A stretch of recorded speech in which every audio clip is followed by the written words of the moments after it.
we're back with another episode of B-Scar TV, and I got a very, very special guest for y'all today. The man himself, Elandon Roberts, aka E-Rob, aka Mob, aka Dark Grind. E-Rob, appreciate you coming on, man. Yes, sir. Appreciate you having me, man. We're in Miami. You are Miami by way of Houston. I spent some time in Houston myself. Can you give us a little bit of just your journey here to Miami? Let's just start, say high school. Yeah. I want to know from a football perspective, but also just where did life take you when you growing up in Houston and coming out of the city? So like with me, I'm from Port Arthur, Texas. So, you know, close to Houston, but it's about 90 miles. You know, everybody kind of know Port Arthur from down that way of UGK, Pimp C, and Bun B. They originated down there really, you know what I'm saying, brought the name of Port Arthur out and all their music and stuff like that. But we always been known for a lot of great athletes come out of there, you know.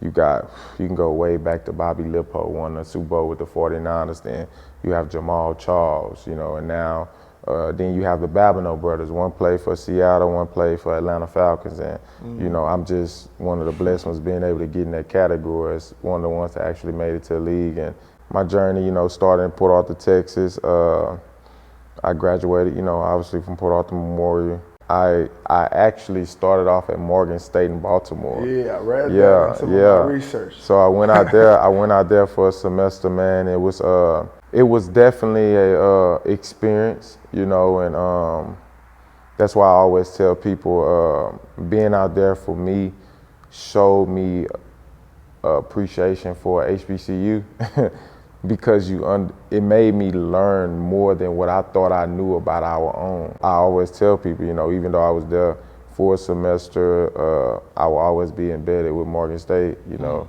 they allowed me to be able to not sit out a year because of, you know, coming out of high school with clearinghouse and whatnot. You know, it was just, should I go JUCO? Should I go here? Should I go there? And Morgan State embraced me and went there, and then some things happened, and I was able to. They agreed to, you know, let me transfer out. So that's when I transferred to the University of Houston, and got there, and Houston became home. You know, nobody can tell me nothing about the University of Houston. I'm all Houston. They know, you know. Now my wife went to Houston. You know, she ran track there. We fast forward, got drafted out of Houston, 6th round to New England Patriots in my first 4 there. You know, it was fun, man. To be the type of leader, to be the type of football player and whatnot, and understand my teammates, you know, in the locker room and whatnot. I was around a lot of great leaders at New England, you know, and that really vamped me into being able to see a lot of stuff from a different glimpse, you know what I'm saying, and stuff like that. So, you know, I was there my first 4 years, was blessed enough to go to 3 Super Bowls. I won 2 and whatnot. And after that, I signed to Miami, and it's been my home ever since, you know, and, you know, we're going to get that thing on and popping, you know, and stuff like that. So it's definitely going to be a good year for us this year. Yeah, you know, I feel like a lot of people don't know the Morgan State story. Yeah. Like, this is the first that I'm hearing from you. I didn't know that Morgan State was a HBCU. I'm going to just put it out there. I didn't know that. Man, it's so funny. Like, I don't even tell people because I don't be trying to sound just like, how you didn't know that? I didn't know. So I went on a visit overnight. Morgan State popped in about 2 days before signing day. So you already had a slew of offers. Yeah, I was fit to sign somewhere else. And I was really, really, really thinking about gray shirting. You know, in Texas, man, you in school, man, with a lot of guys. You know, that we had, I think 15 people go D1 out of my senior class, and it was like, boom, I popped on the scene. It was like, man, we got scholarships, but we want this guy. You know, and me and my dad really didn't think it was a smart choice for me to sit out of school football a whole year. You know, with the college game, that coach might go crazy that year and not even be there, or he might get fired. You know, college game changes every year. So and then we gray shirted, and then the next coach gonna have to, Right. you know what I'm saying? Yeah. That scholarship, and he didn't want me to end up in that type of situation. So we thought about the JUCO route, but I didn't really feel like I wanted to be stuck in a JUCO for 2 years when I didn't have to be. It's a grind. A grind, That you JUCO know. grind is So I different. was like, I don't know. And then that's when Morgan State popped on late. Okay. And I flew out, right out. I didn't even know where it was. I'm like, what is this place? I It's still don't know Baltimore. where it is. Baltimore, Baltimore, Maryland. okay. Baltimore, Maryland. I flew out a Saturday. I met with the head coach, and I flew out Sunday, and it was signing day Tuesday. And I called the coach, and I said, hey, man, because we had another linebacker. I'm like, man, you get my boy up here with us, man. I sign, I come, like that. It was far. So he's like, oh, send his film. And they didn't hear him. He was a good man, good player. And he sent his film, and they was like, oh, man, we want to offer him too for a ride. We looked at each other. I said, you down? He said, down. So we went to Morgan State for a year, but it was already my mindset that I was only going to be there for a semester. Right. You know, I knew I was going to ball, go crazy that year, and I was out that semester. And you finessed the package deal with your boy. Yeah. I finessed the package deal. My boy, he stayed. I left though. So he stayed there, and he had a good career there. And I went there the semester, had a good career. Appreciate them for everything. But when that semester was up, I already had it in my mind I was leaving. Yeah. It's funny now to hear about the HBCUs and the football teams, especially with what Deion's doing. Exactly. In prime time. And exactly. There was the controversy with what Nick Saban has said, and all these kind of D1 coaches are getting mad because the HBCUs are able to finesse these NIL deals for these kids and getting them paid. And so, when you look at $1 million for HBCU and $1 million from another D1 school, and either way, I'm about to be able to go to the league. Exactly. The HBCU looks kind of attractive. Exactly. And man, it's crazy, man, because when guys forfeit a big school like Alabama and the LSU or Texas A&M to go to a D1, to go to D1, but HBCU, right. AA, you stepping out. Because I'm telling you, man, that's hard. Yeah. Being at an HBCU and you seeing I had more resources in Texas football than I have in college right now. And it's like do I really truly believe guys want to go to HBCUs? Yes. Because I tell you, it was a great experience for me. I have nothing negative to say about my Morgan State experience. However, on the resources for me to be able to get to the next level, it just wasn't there. Right. I didn't, some games I couldn't even take my ankles. It wasn't because it was Morgan State fault, it just didn't have the resources, the funding. Yeah. I feel like that's one thing that if HBCUs can get the same amount of funding as a Alabama, or Texas, or just a University of Houston, and I love University of Houston, but if if Morgan State was to get, or any HBCU, get that type of resources, right. Why not? It'll become powerhouse, and I don't feel like college football want them problems. Nah, they don't want that. That'll upset the power structure, the regime. Yeah, with Deion at Jackson State, that's kind of just like the beginning of upsetting some of maybe the power dynamics, right? Because he has the personality. That people gonna listen. He got ears. He has a megaphone on Twitter and social. And he's prime time. Exactly. So when he goes and recruits, it's powerful. And I feel like what Deion doing, he's showing people, I'm prime time. Prime time people do these type of things. And I'm not just doing it because of, it'll make Deion look better. I'm taking my resources, I'm taking my platform, and I'm putting it into something that I believe in, and with these HBCUs. And stuff like that, and he's making them and taking his platform, he's making that prime time. Right. You know what I'm saying? Right. Within his own, and that's just my personal opinion about it. I feel like he's doing a great job at it, because you don't have a lot of coaches that'll do that. Yeah. And really making plays, he's making big plays just in the moves that he's making now, and in life, right? Because he took a risk going to Jackson State versus going to, I'm sure another Division I school would have loved to have him, but like you said, he has a vision.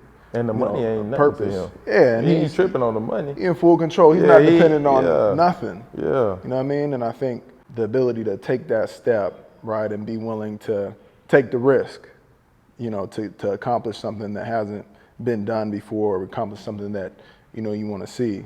And I think, like, you look at primetime back when he was playing ball, playing football, playing baseball, it's that same mindset, like, yo, I can do anything. Yeah. I got this plan, I got the vision. Yeah, I can handle this. I got the discipline. Watch Prime make this happen. Exactly. I think, it's cool to see, like, those same kind of qualities run through different successful people and different leaders. Like the ability to take a risk and bet on yourself and then do the work. Exactly. When you were in New England, you got to work with, a lot of good leaders, obviously Super Bowl champions, winning seasons. When you got out of University of Houston, you came in as a rookie and in your early years in the league. Who did you learn from? Who did you see, like when we talk about qualities of people, who in your teammates or coaches, who did you admire and what qualities about them did you take with you? Man, it's kind of crazy because I kind of took 3 guys' styles and put it into my own.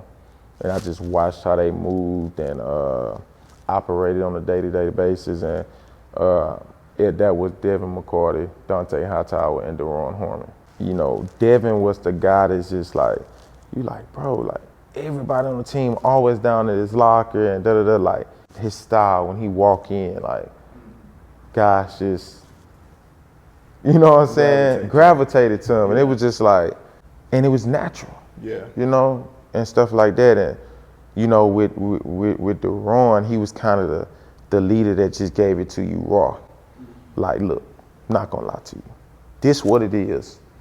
This how you should approach it. If you approach it like this, it's gonna turn out like that. But I'm gonna be here with you and I'm gonna help you if you're willing to want some help. Right. But if not, you just gonna go off on this deep end on your own. But my locker right here, come holler at me if you need me. Right. Like that. And Hightower was more the guy like that field general. Like, hey, on Sundays, let's check in. Like Sunday, what time it is. Like 5-4, he here. You know what I'm saying? And I wanted to be able to be a leader in all them ways. Like guys gravitate to me. And sometimes you gotta be able to tell guys the truth and not feel like, oh man, they feelings gonna be hurt. They might not be my, my boy. You know what I'm saying? And stuff like, hey, I am your boy, so I gotta tell you this. You know what I'm saying? Because I expect the same from you if you see it out of me. You know what I'm saying? So I pulled that from Deron. And then you got Hightower, like, when you step on that field, like, I look to my right, 5-4 there, and ready to go. And he'll tell me, look, bro, I got you. Don't worry about nothing. And he running the show. Big general, you know what I'm saying? Like that. So I took like his field presence from him and stuff like that. When he spoke, it wasn't too often Hightower really spoke, you know what I'm saying? But when he did, you know what I'm saying, he demanded the attention. I was close with all them guys and whatnot. I still talk to them to this day if I need them for stuff, still ask for advice. And one thing that I've learned about in leadership is that to be able to lead, you got to be able to follow. And when you are leading, you got to be able to get behind that other leader and follow him. Over the years, it just showed me how to be able to adapt, because every human is different. Every man is different. We wake up every day and they tell us we need to be a better person, a better man of ourselves when we walk in this building. Sometimes it's hard enough to just be that same man you was yesterday. Yeah. You know what I'm saying? So I try to just always learn my teammates first and foremost. Like, hey, where you from? Your mom and dad, like, learn them. You know what I'm saying? Because every man is different. Yeah. And I just, I learned that from them. Yeah, no, that's dope. Yeah. And every day we wake up, we literally are different people. You know what I mean? Literally. Every day we're growing and we're changing a little bit. Exactly. Right? And when you take 53 men who are changing through, 17 weeks. Exactly. Like, grown men. Grown men. Grown men with egos, with success. And, exactly. And to mesh a brotherhood of that exactly. in a successful way. you got to have a leadership hierarchy, like you saying, like, you know, just being around you for now going on second season. I can tell that you know, you're intentional about your leadership style, and it's cool to see or to hear some of the people that you've learned from. For me, coming into Houston, it was a really mature team. It was an older team. I was an undrafted guy in 2016. They had just been on Hard Knocks the year before. Gotcha. So when I was like coming out and I was going through my like combine training and all that, through the football season, those episodes were dropping and I was watching it. I was like, you know, I'm watching J.J. Watt do the extra reps and stuff, and I'm watching Cush just demolish dudes. You know, Brian Cushing like on one-on-ones just like tearing out Alfred Blue up and talking shit too. He did. I'm like, bro, what? This is what this league shit about to be? Next thing you know, like they choose me through the draft. After 7 rounds, didn't get drafted. I had spoken with Mike Vrabel a couple weeks before the draft. They said that they would have their eyes on me. It's probably like afterwards, and then it just made sense. And then going into the locker room, and now being able to interact with the same guys that I just spent the whole last season watching on Hard Knocks, like, was an incredible experience. And those two dudes in particular, JJ and Brian Cushing, are probably been two of my favorite teammates. Very different guys. JJ, one thing I would always see what he would do is in walkthrough, 100 miles per hour. Yeah. Every day. Monday through Saturday. And, you know, he has that one pass rush move that he always goes to. It's like the swipe, dip, lean. Exactly. And he works that shit every time when I walk through. And it was to the point where the head coach would be like, hey, Scarlett, come over here. Like, you see how he's walking through? Like, Coach O'Brien, you see how JJ's walking through? That's how you need to walk through. You know what I mean? So I'm like, okay, like, all right, JJ's just going 100 miles per hour. Like, okay, I'll do that too. But then I asked him one time, like, yo, like, what do you focus on? I was like, I think maybe I was asking about his move. Like, how do you perfect that? And he was like, every day in walkthrough, like, I visualize doing it and making the play. And rep after rep after rep. And eventually it comes to fruition, right? And he was a very vocal leader and, like, you know, made sure that the team was being pushed. He was going to push the team. He was going to call the meetings up. And then, you know, Cush, on the other hand, was, when the lights came on, different cat, different dude. The most intense, borderline psychotic, like, he was different. Yeah. But in the way he prepared, the way he worked out, like, just the energy and, like, the intensity that he brought to the game was like, oh yeah, I want to play like that. Like, exactly. You know what I mean? Because he cares, and he, like, losing is not an option. I think for both of those guys, that's really what I, like, took from them in maybe an indirect way. And sometimes it's hard to even, like, try to figure out what I've taken. But that's two similarities that I found, is just like, losing's not an option. It's just not going to happen. Whether it's a one-on-one or whether it's special teams or this or that, like, whether it's me changing and the next day becoming a different person, that person has to be better than it was yesterday. What year is this for you? 7. This is 7. Okay, 7. So we both going into 7. When we were younger, rookie year, second year, third year, you know, you're learning the way. You're trying to figure out how it is to approach a season. But now going into 7, you've won, 2 Super Bowls at this point? How are you approaching it in year 7? It's kind of crazy because, like, so after my year 1, I changed everything. Year 1, I was just, like, I made it, you know? And seeing the success, feeling the success of year 1, and guys is just like, after that one, going back into OTA saying, I can't wait till the next one. And you just like, they already done put it in a rear view, like they read it, and it changed my whole mindset of everything. Like it really took me into a place like this league is really year to year, you know? Yeah. And from that standpoint, I wanted to be a guy that it could be counted on. I just didn't want to be a guy on a roster. I wanted to be 4th and 1. I wanted to be 3rd down. I wanted to be, you know, we need to stop on this drive. You know what I'm saying? And a coach be like, E-Rob got it. E-Rob gonna make sure we right. Yeah. If he don't make the play, he didn't set it up for somebody else to make it. Like, I wanted that. You know, I wanted that pressure.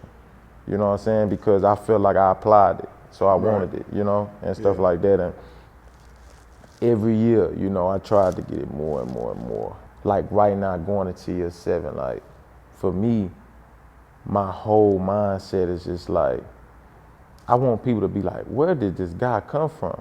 And you know, a lot of people like, bro, like people know who you are. But like when I say where he come from, like this dude is still getting better. Right. This dude is going into year 7, and it's like, he might be a step faster. He might be stronger. He might be this, you know, because coming off that ACL last year, it was more so like, I just wanted to be the same player. You know what I'm saying? Yeah. That I got, you know, because, you know, when you have a big injury, they're like, man, he might not be that same guy. Right. So my mindset was just on being that same guy. And that ain't even how I operated my whole career up to that point. It was being better, giving them like, if this guy's still getting, Yeah. you know what I'm saying? So coming into this year is more like, yeah, like I want to show that I done took it up a whole different level. It's just a part of the process, you know, and I'm excited going back into this season. I'm excited going into year 7. I honestly can't wait. You know, I feel like I'm at the best peak of my career that I done been at, you know, and stuff like that. I think I feel like I'm just entering my prime, like that going into year 7, you know, because I got all the pieces now, you know what I'm saying? Right. With standpoint of knowing what I'm seeing, knowing like this and that, knowing what a quarterback can hit me with, knowing schemes that certain people are gonna bring to the table, and not just going and studying, but you don't really know the history of what you're studying, knowing where they always attack guys with and this and that. Like, my knowledge of the game is so, you know what I'm saying, on a whole different level now. And from a body standpoint, my body feeling good. I'm the healthiest. I mean, I've never been not healthy but that one season, but I'm to that back to that healthy peak, you know, body feeling great, you know what I'm saying, and stuff like that, and just ready to lead. You know, I'm in that role, big general, you know what I'm saying, and it's like, you know, I got that pressure I wanted. Nah, shit, like I got my guys around me that we gonna go apply it, you know what I'm saying, and stuff like that, and it's fun, man. Like I can really, like just talking to you about it, like I'm smiling about it in my mind because I can feel it. You know what I'm saying? I can feel that urge. And to have that mindset, you know, still in year 7 after having the accomplishments that you've had and the success, I think, you know, it's a growth mindset. Like it never stops. It's continually, constantly growing each day and getting better each day. Physically, mentally, you know, emotionally, like what you believe. Exactly. You know, just looking out the past, really my whole, you know, football career has it's been a series of overcoming challenge after challenge. You know, whether it's an injury or whether it's going undrafted, like, you know, you don't realize what type of mindset that allows you to push through and get better, right? And like, you come off ACL, you're scratching and clawing like to become the same player that you were before. But now you come off of a healthy season, you still scratching and clawing to become even better than you were last year. You know what I mean? And so for me, like really starting to realize, yo, this mindset, this motivated mindset that we have, that I have, that you have, is something that's a gift, bro. Like not everybody has that. Exactly. And it's something like when we tap into that, what can we not do? You know? Mm-hmm. You know, I go by the motto dark grind. Obviously, you know, you hear me say it a lot. Yeah, I always be grind. on it. My whole thing about dark grind is this. So, you know, as men, we wake up every day, we go grind. We getting it. And I was in college when I came up with it. I'm like, grinding. And it's just like, you go tell your significant other or your partners or your mom and dad, and you talking to them, you trying to express like why you do what you do, what it means to you, and they this and that other, and they like, oh yeah, and they might give you ideas about it, or they might tell you, well, maybe you should look at it like this, maybe you should look at it like that. And at the end of the conversation, you always walk away and you say, man, they not feeling me how they should be feeling me. You know what I'm saying? And it's like they want to be there for you, and they are there for you. But why they not feeling this? Because it ain't they grind. Every human is made to be different than one another. So why would I feel your grind? They not gonna feel it. You know what I'm saying? It's not that they don't care about you, it's not that they don't love you, it's not that they don't support you. But they ain't gonna feel that grind, because only you know your grind. It's unique to you. Exactly. So that's the most darkest shit ever, because only you know it. Only your soul, your makeup know that. You feel me? So it's dark as hell, because you gotta go in a dark place sometime to really pull what you need to pull out of that to be able to take it to that level. So I was just sitting one day and I was out, I had to be at the football field training doing something. It was dark outside, but like I really started thinking like, bro, people really don't know why I go this hard, why I do this, and I'm thinking to myself, you know, we talk to ourselves at times, like why they really not feeling me, and why they don't understand like why I take it to this level, why I do this, why I do that. And then I was just like, I was looking around and I don't know, something just told me they shouldn't, because it's your grind. You know, that's why I always go back to my foundation. You know, when I'm going through stuff or when I need to take it up a level, I go back to that foundation, you know, ground zero and whatnot. And that's where the dark grind started. That's cool. That's tight. I'd never heard that story before. Every day after practice, they choose an MVP, and then the MVP of practice gets in the next practice gets to wear an orange jersey, and also gets to play their playlist over the speakers at practice. And you were a practice MVP recently, and your playlist was solid. It was very Houston-ish. You had a lot of Houston, UGK. I think maybe I heard some Paul Wall. I brought them all out. Who else you listening to? Your pregame playlist, like? Yeah, so I started, you know, I'm always gonna start off with the UGK, you know, Long Live Pimp C, you know, my boy Bun B, always gonna start off with them. Then I'll probably take it to some Houston legends, you know, play the Paul, play the Slim Thug and stuff like that. And then, you know, I'm gonna go to today time, you know, when it's time for me to get into that, hey, we fit to go. You feel me? I'm gonna throw on that little baby. You know what I'm saying? I'm gonna throw on that future 712, you know, stuff like that. Is time to go and whatnot. And then we about to go out the locker room. I keep the regime going. I gotta bring the whole team. It's a team thing. So I'm gonna throw on that Eminem. You know what I'm saying? So the whole line can be like, yeah, you know, and stuff like that. Throw on that Eminem. Bro, you know what's crazy about pregame? You ever like put on music or what you going through at that moment? How you feeling? All the time. Bro, one time, like I felt like, we'll sit to play somebody. This is when I was in New England. Oh, it was Marshawn Lynch. We was fit to play Marshawn in Mexico when he went to the Raiders. He was in Oakland. Bro, and they was on Marshawn. And I just put on, you ever heard of JDog? He a Houston rapper. I put on that JDog. He going, I'm like, and it just put me in that mindset like, yeah, I be messed up, like, you know what I'm saying? Like, it's time to go, you know? I put on that J-Dog, and I was ready, and bro, I ain't probably listened to J-Dog since high school. You just randomly chose J-Dog. Man, I ain't, bro, had to go all the way to YouTube to find the song. Wow. I put it in YouTube, found it. And yeah, he put me in that mindset, man. I'm telling that music, it put you in the right mindset. It's crazy, bro. Exactly. I used to have a playlist, like back in high school, I used to have like a game playlist that I would always go back into, like early on, Notorious B.I.G., Give Me the Loot. Mm-hmm. That would get me going. Yeah. That was like my high school. Lil Wayne, Duffel Bag Boy. Okay. that was my shit back then. Then that Eminem, the one that you played at practice. Mm-hmm. What is that song called? Yeah, I forgot what it's called. Till something, right? Till I Collapse. Yeah, Till I Collapse. Till I Collapse, and then But now, bro, sometimes I'll just bounce around. Like last season, I'll end up with Bob Marley before the game. What? And just be vibing. Yeah.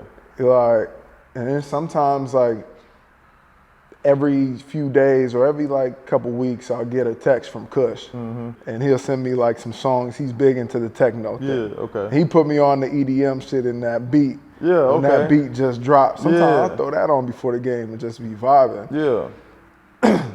And every game is different though. I gotta find it. Bro, you know what's crazy is, so you remember, obviously when I tore my ACL, we was in Las Vegas. And when I toured, I was coming out, and you know, I was on crutches and stuff trying to walk, and they quartered me. And somebody had that Pastor Troy on. Damn, what's that song by Pastor Troy? We Ready? Nah. It's Ready.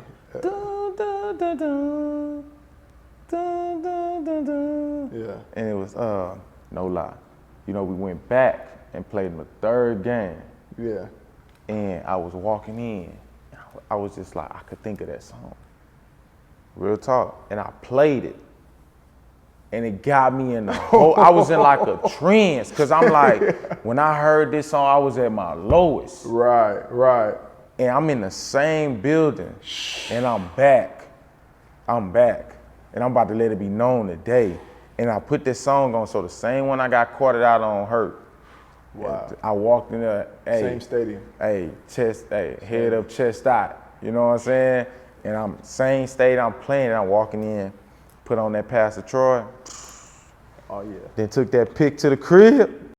True B-Scar TV fashion, we got some questions.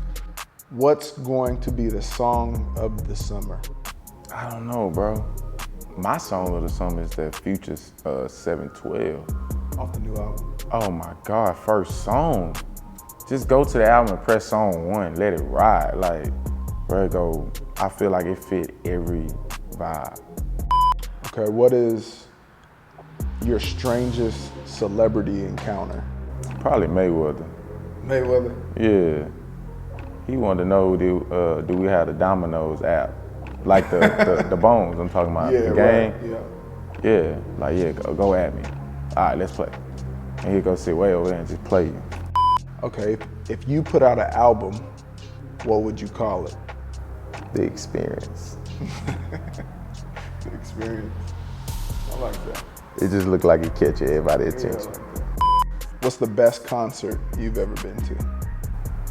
The best concert? I've never been to a concert. Never been to a concert. Yeah. Well, I mean. Oh, what? What's your go-to karaoke song? Fantasia.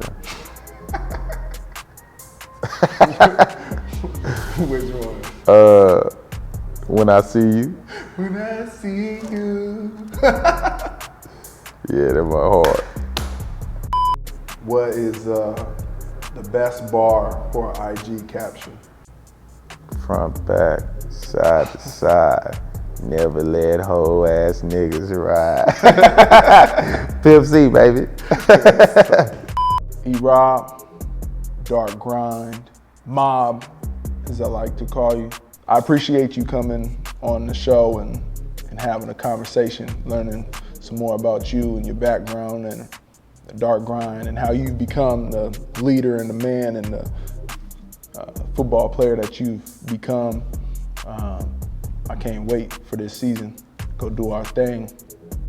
And that is another episode of B-Scar TV. And we are in the endless pursuit of high quality content. E-Rob gave us some high quality content today.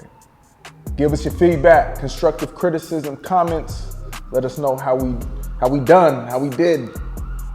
See y'all next time.